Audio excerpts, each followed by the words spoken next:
Assalamualaikum warahmatullahi wabarakatuh. Nama saya Randi Febrian Wicaksono. Pada kali ini saya akan mempresentasikan mengenai peralihan sistem pemerintahan Indonesia pasca kemerdekaan pada uji kemampuan diri 1 dengan soal nomor 11. Setelah proklamasi kemerdekaan, Republik Indonesia menganut sistem pemerintahan presidensial. Akan tetapi, kabinet presidensial bertahan kurang lebih hanya bulan.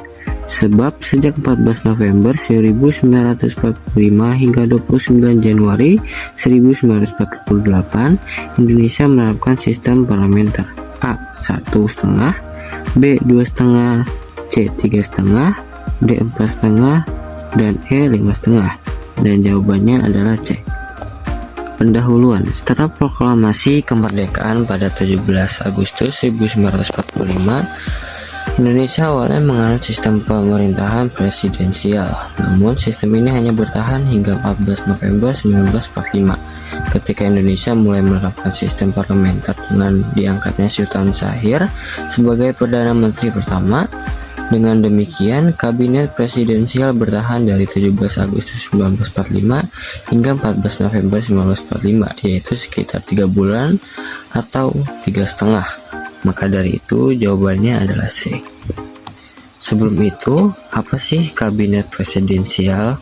Kabinet presidensial adalah sistem pemerintahan di mana presiden bertindak sebagai kepala negara sekaligus kepala pemerintahan. Dalam sistem ini, presiden memiliki kewenangan penuh dalam menjalankan pemerintahan, termasuk dalam penyusunan kebijakan dan pengambilan keputusan tanpa harus bertanggung jawab kepada parlemen. Kabinet presidensial pertama kali diterapkan di Indonesia pada 17 Agustus 1945 dengan Insinyur Soekarno sebagai presiden dan Dr. Andes Muhammad Hatta sebagai wakil presiden. Kabinet ini bertugas untuk menata administrasi pemerintahan yang sangat baru, memerintahkan kemerdekaan dari ancaman pihak asing, serta menyusun strategi politik dan ekonomi untuk menjaga stabilitas negara. Namun, kabinet ini hanya bertahan selama sekitar 3 bulan dan berakhir pada 14 November 1945. Lalu, peralihan ke sistem parlementer. Pada 14 November 1945, Indonesia mengubah sistem pemerintahannya dari presidensial ke parlementer. Dalam sistem parlementer, kekuasaan eksekutif berada di tangan Perdana Menteri yang bertanggung jawab kepada parlemen. Sementara presiden tetap menjadi kepala negara tanpa memiliki kewenangan eksekutif yang besar. Perdana Menteri pertama Indonesia dalam sistem ini adalah Sultan Syahrir. Perubahan ini dilakukan untuk mengakomodasi tekanan internasional yang menuntut Indonesia memiliki pemerintahan yang lebih demokratis. Selain itu, sistem parlementer dianggap lebih efektif dalam menghadapi tantangan awal kemerdekaan, seperti upaya diplomasi untuk mendapatkan pengakuan internasional dan mengatasi ancaman militer dari Belanda yang ingin kembali menjajah Indonesia. Apa saja sih alasan peralihannya? Yang pertama ada tekanan dari sekutu Belanda. Pemerintah Indonesia menghadapi tekanan dari pihak sekutu yang menginginkan sistem pemerintahan yang lebih demokratis agar lebih mudah diterima di dunia internasional. Lalu yang kedua adalah efektivitas pemerintahan.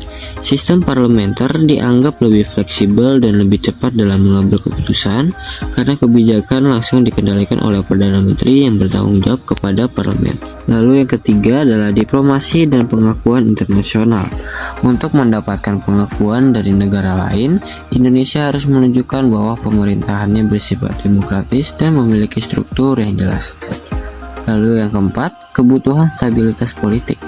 Dengan sistem parlementer, kebijakan pemerintah dapat lebih stabil karena adanya kontrol langsung dari parlemen. Lalu yang terakhir adalah kesimpulan, sistem pemerintahan Indonesia mengalami perubahan cepat setelah kemerdekaan. Awalnya, Indonesia menggunakan sistem presidensial di mana presiden memiliki kewenangan penuh dalam menjalankan pemerintahan.